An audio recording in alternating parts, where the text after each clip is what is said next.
آج سرکار غریب نواز کو وصال فرمائے 800 سال سے زیادہ کا عرصہ گزر گیا، لیکن ان کی محبت میں لوگوں کے اندر کوئی کمی نہیں آئی، بلکہ ہر زمانہ آتا ہے، ہر نئی نسل آتی ہے اور ان کی محبت کی فراوانی ویسی ہی نظر آتی ہے۔ اس لیے کہ اللہ تعالیٰ کے کچھ محبوب بندے وہ ہیں جن کو اللہ تعالیٰ کبھی ختم نہیں فرماتا، ان کے نام کو، ان کے نشان کو ہمیشہ برقرار رکھتا ہے۔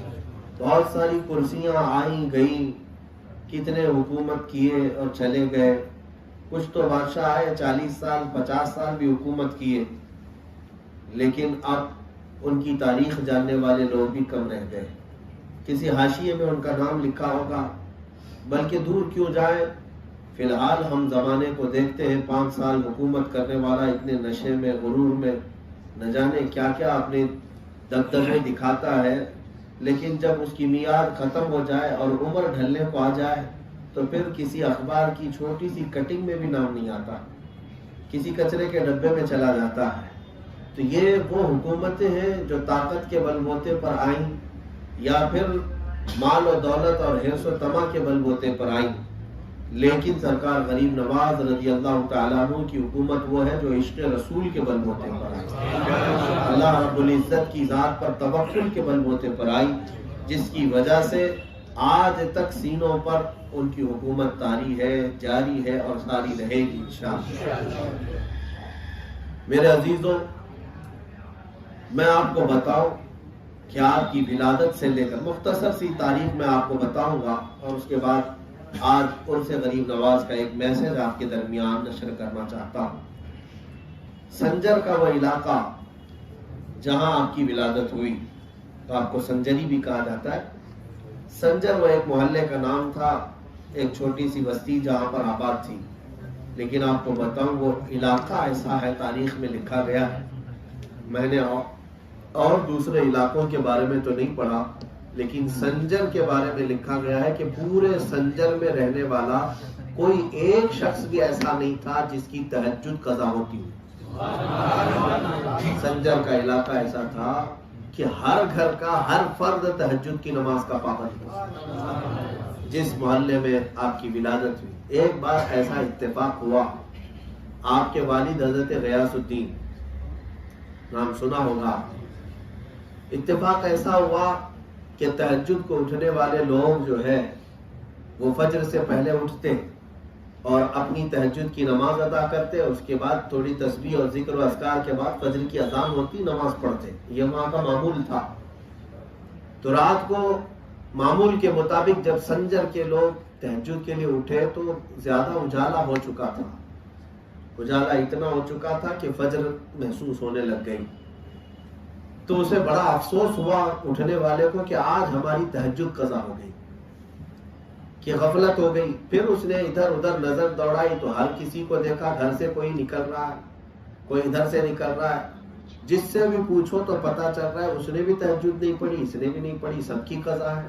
اجالا اتنا ہو گیا، اتفاق سے سارے لوگوں کا یہ ہجوم جمع ہوتا ہوتا ایک گھر کی طرف آیا۔ ایک 95 سال کے بزرگ وہاں پر تھے، 95 ایئر، وہ تہجد کے لیے وہ اٹھے تو انہوں نے بھی اجالا دیکھا اور مجمع کو دیکھا کہ ہر کوئی پریشان ہے کہ آج ہماری سب کی تہجد کیسے چھوٹ سکتی ہے۔ تو اس بوڑھے بزرگ کے پاس لوگ آئے اور کہا کہ ایسا کیسے ہو گیا، آج سب کے ساتھ اتفاق۔ تو اس بزرگ نے کہا کہ میاں، کون کہتا ہے کہ تہجد چھوٹ گئی، تہجد کا وقت باقی ہے ابھی۔ یہ گھڑیوں کا زمانہ نہیں تھا کہ گھڑی دیکھ کر کے فوراً پہچان لیں کہ 3 بج رہے ہیں، 4 بج رہے ہیں، وہ تو آسمان کے اجالے کو دیکھ کر کے ہی وقت طے کرتے تھے۔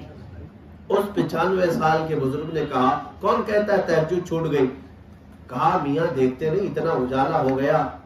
اس بزرگ نے کہا یہ اجالا فجر کا نہیں ہے، کوئی اور اجالا ہے، یہ فجر کا اجالا نہیں ہے جو فجر ہوتی ہے۔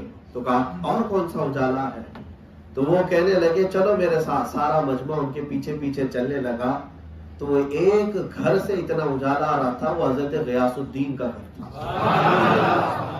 رات کے وقت حضرت غیاث الدین، ان کے گھر سے، ان کی چھت سے اتنا اجالا آ رہا تھا کہ لگتا تھا کہ صبح ہو چکی اور اکثر کی تہجد قضا ہو گئی۔ تو سب لوگ جب وہاں پر جمع ہوئے اور دروازے کو دستک دیا، غیاث الدین باہر آؤ۔ جب وہ باہر آئے تو پوچھا کیا ہے تمہارے گھر میں؟ کہا آج بیٹے کی ولادت ہوئی جس کا نام حسن رکھا گیا ہے، وہی غریب نواز کی ولادت تھی۔ جس گھڑی غریب نواز کی ولادت ہوئی، سنجر کا علاقہ جو رات کے وقت تھا وہ پورا روشن ہو چکا تھا۔ پھر مجھے بتاؤ میرے عزیزوں، غریب نواز جب ہند میں قدم رکھے تو پھر یہاں کفر و شرک کا اندھیرا کیسے رہ سکے؟ ظاہر سی بات ہے، انہوں نے جہاں قدم رکھا وہاں روشنی ہی روشنی آئی، اور 800 سال کے بعد آج ان کا ذکر جہاں کرتے ہیں وہاں بھی روشنی ہی روشنی، اجالا ہی اجالا ہے۔ تو یہ تو ولادت کا ان کا واقعہ تھا، جس شان سے مولا کریم نے ان کی ولادت عطا کی ہے۔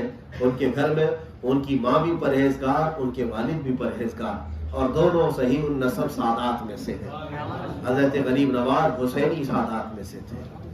حضرت غریب نواز رضی اللہ تعالیٰ عنہ کی والدہ بھی اور والد بھی دونوں سادات میں سے تھے، لیکن آپ کی زندگی بہت تیزی سے جو بڑھتی گئی، آپ کی عمر 14 سال کی تھی جب ہی آپ کے والد گرامی کا انتقال ہو گیا، اور آپ کے کندھوں پر ایک بڑا بوجھ آیا کہ اپنے گھر کو دیکھنا ہے اور بھی دیگر ذمہ داریاں ہیں۔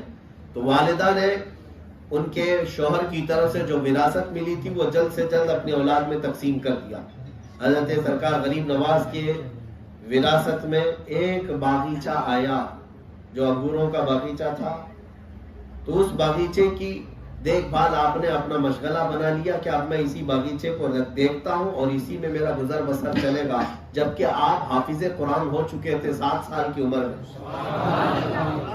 14 سال کی عمر میں باغیچے کی دیکھ بھال کرتے تھے۔ ایک اور حیرت انگیز چیز میں آپ کو بتاؤں کہ حضرت سرکار غریب نواز رضی اللہ تعالیٰ عنہ کا معمول یہ تھا کہ باغیچے میں جاتے تو کرتے کیا تھے باغیچے میں جا کر بیٹھتے اور قرآن پاک کھولتے اور تلاوت اتنے اچھے انداز میں کہ سارے لوگ جھوم جائیں، قرآن پاک بھرپور تلاوت کر کے بند کرتے، شام ہو جاتی۔ اتفاق ایسا کہ غریب نواز رضی اللہ تعالیٰ عنہ نے چند دنوں کے بعد دیکھا کہ ان کے باغیچے میں جو پتے گرتے ہیں، کچرا گرتا ہے، جھاڑنا تو پڑتا ہے، تو آپ جب صبح آتے تھے تو سب کا سب جھاڑا ہوا ہوتا تھا، سب جگہ ایک جگہ جمع کیا ہوتا، درختوں کو پانی دیا گیا ہے اور سب کچھ باغیچہ صاف ستھرا ہے۔ آپ نے دیکھا کہ کون خادم مل گیا نیا، میں تو اکیلا باغیچے کی رکھوالی کرتا تھا۔ دوسرے دن آئے، دوسرے دن بھی پتے سب صاف ہے، درختوں کو پانی دیا گیا ہے۔ 3 دن تک آپ نے دیکھا، اس کے بعد آپ نے سوچا کہ کوئی میرے باغیچے میں داخل ہو رہا ہے، اور کون ہے جو میرے باغیچے میں یہ پتے سب کچرا اٹھاتا اور پانی بھی دے کر جاتا ہے۔ تو آپ نے ایک دن اچانک رات کے وقت باغیچے میں آنے کا ارادہ فرمایا۔ رات کے وقت باغیچے میں اچانک آئے تو پتوں کے جھاڑنے کی آواز آ رہی تھی، کوئی جھاڑو سے جھاڑ رہا ہے اور درختوں کو پانی دے رہا ہے۔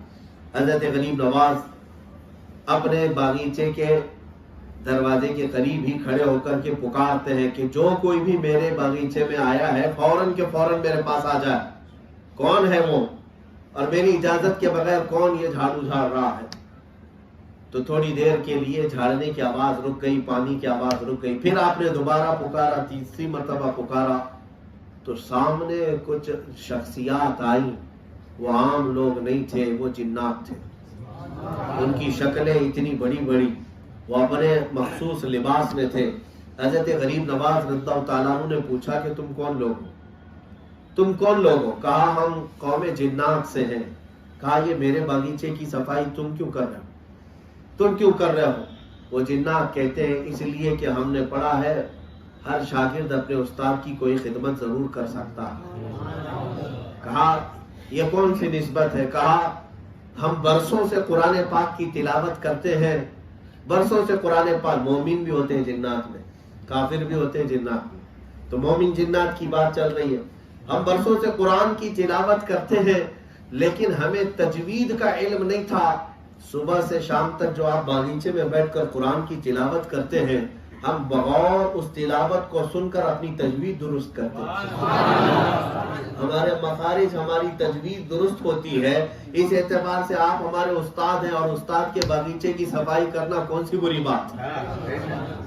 میرے عزیزوں یہاں تو بابا لوگ بیٹھے ہوں گے 40 دن کا عمل کر کے جن کو قبضے میں کر لیں، موکل آ جائے، چراغ رگڑے تو آ جائے، کائے کے لیے میاں؟ ارے نہیں، کچھ کام کروائیں گے لوگوں کو، یہ بیوقوف بنانے کے کتنے بزنس چلتے رہتے ہیں۔ وہ تو سرکار غریب نواز قرآن کی تلاوت کرے تو جنات خدمت کے لیے حاضر ہو جائے۔